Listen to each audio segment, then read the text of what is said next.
All over Glasgow, there are organisations that are committed to progressing the arts scene and how it impacts Glasgow.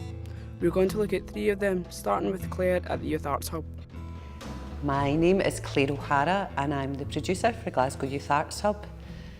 Glasgow Youth Arts Hub is one of 9 funded youth arts hubs across Scotland. We're funded by Creative Scotland Time to Shine. There are 3 main themes within Time to Shine, which are participation, progression and provision. One of our most important things is our youth-led committees. We work with young people from across the city. Some of them have come from our grassroots organisations and some of them are young people that we've met along the way. The young people are at the centre of everything we do and our committees shape and inform the programme of activity.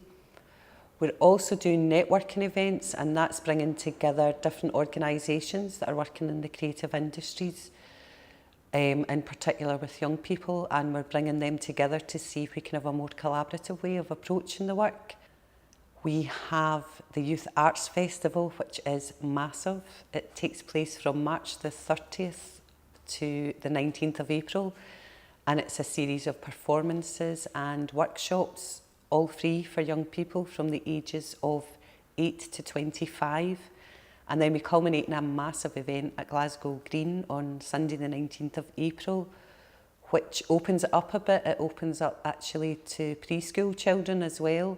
And it's all different art forms, and what we're trying to do is inspire young people and then signpost them onto free activity within their area. Now we'll look at Nick and Rosanna from Buzzcut and see how artists from Glasgow contribute to their festival. My name's Rosanna Cade and I make queer performance art. So we've been doing this festival for 3 years. This is our 4th festival, and there's a real range of artists that are in the programme, but I suppose they all make work that is in some way experimental, not using traditional forms of theatre like having a play that someone directs and people act. It's more people making the work themselves, and sometimes it's work that's just for one audience member at a time, sometimes it's kind of big studio performances, sometimes it's work that lasts for a really long duration, and they're from kind of all over the UK and sometimes from other places as well.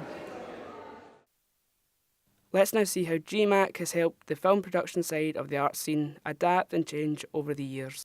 My name is Ellen Tolsma. I work at GMAC Film as the Business Development and Marketing Manager. So GMAC Film is a centre where people who are into film either come for training, their skills or their projects. They might be working on projects. So we work with young people. We run projects with them that are all film related, and it can be either to come in and watch films, but it can also be a project where they make a film.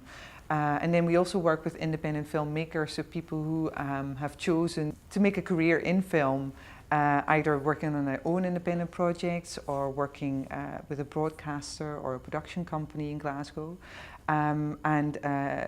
Again, that's about talent development and project development. We've run commissioning schemes before where we have some money available to help develop projects. So that's how we've definitely helped some independent filmmakers have their first short made. We also run industry projects where it's more about skills development. My name is Nick Anderson and I make performance work. I make performances generally with other people, and they are quite often quite honest or autobiographical. They sort of pull largely from my life, from a real life. And the work also tends to be quite sort of physical or movement based as well. Buzzcut started in technically 2011, and we did the first festival in 2012. And it started because Rosanna and I had an idea to put some performances in the same place at the same time and invite people to it. And one of the main reasons we started the festival was to support all the artists that are living and working here, because there aren't that many opportunities to show work, and with this festival they get to show it alongside international artists, which we hope really feeds into the practice of everyone here, and that they're all developing and more people kind of volunteer for the festival and get involved and seeing all the work. It's certainly for Glasgow, the festival. We've had a lot of artists involved with the festival from Glasgow, yeah. We put the programme together intentionally half and half, travelling and half Scotland-based, and within that half of Scotland-based artists, a lot of them, the majority of them are from Glasgow or live in Glasgow. So I think there's maybe been like 100 shows made up of probably a few less artists than that, but over the 3 or 4 years there's been, yeah, probably 100 or more shows from Glasgow-based artists, yeah. Yeah, I think it's definitely good for people to know what's going on. I think being involved in the arts, whether you're just going to watch something or actively taking part yourself, can be a really fulfilling experience.